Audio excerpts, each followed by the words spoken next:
The inspiring world of Volvo.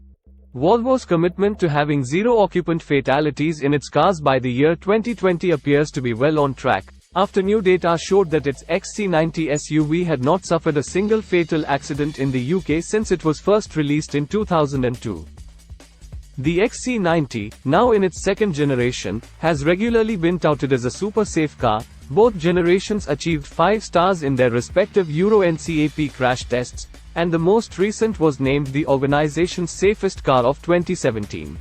That second-generation car offers class-leading active safety features, including standard-fit autonomous emergency braking, AB, large animal detection, and blind spot monitoring. But it's not just the active safety that contributes to safety. All second-generation Volvo XC90s have had AB as standard, so they've all had collision avoidance systems out of the factory. But before that, none of them had the collision avoidance systems. So most of the delivery of safety of that vehicle, the fact that no one's been killed in it, is because of the good structure. It's about reprogramming the energy in the collision, about good restraints, good seat belts, pre-tensioners and load limiters. It's also good airbags. The real delivery is not the collision avoidance systems, it's because it's got really good passive safety. The 2015 model received similar praise, gaining full points for its protection of children in car seats as well as its protection of occupants in the side barrier test. Thatcham is now calling on other vehicle manufacturers to focus on passive safety, in addition to headline-grabbing active safety features. Vehicle manufacturers can't back off from active safety. Volvo's XC90 has very good passive safety and it can build the active safety on top of that.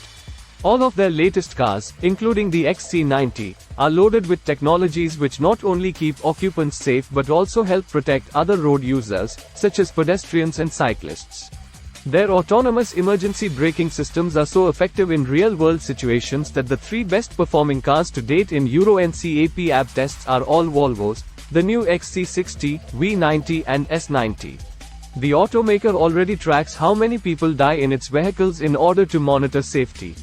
That way, engineers can tell how much safer their vehicles become each time they roll out a new crash prevention technology.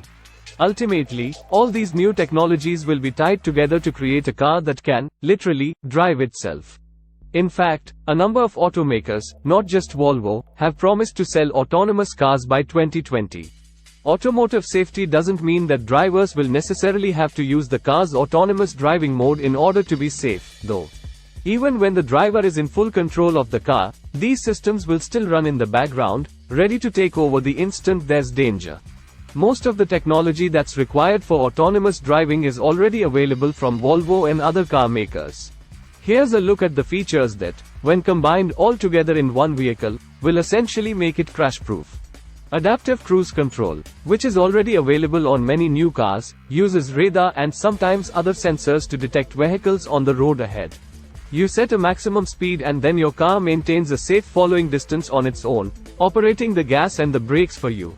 Some systems like this only work at highway cruising speeds, but many can work even in stop-and-go traffic. Auto lane keeping assist, cameras detect lane lines and road edges, and the car steers itself to stay in its lane. Collision avoidance, radar, cameras or other sensors detect obstacles ahead and warn the driver. If the driver still doesn't react, the car can apply the brakes automatically to avoid, or at least reduce, the impact of a crash. In the United States, auto safety regulators have found this technology particularly effective in reducing crashes. Pedestrian detection, cameras, including ones that can see in the dark, are programmed to detect human forms that might wander into the path of the car. Drivers can be alerted and again, the car can brake automatically. Large animal detection. Hitting a moose, deer or elk is definitely bad for the animal, but it's also very bad for a car's passengers. Volvo has created a system that can detect when a big animal is walking in front of your car, saving both you and the absent-minded animal. Volvo, still based in Sweden but now owned by China's Zhejiang Geely Holding Group, GELYY, wants to make this the case for its entire vehicle lineup throughout the world. Thanks for watching.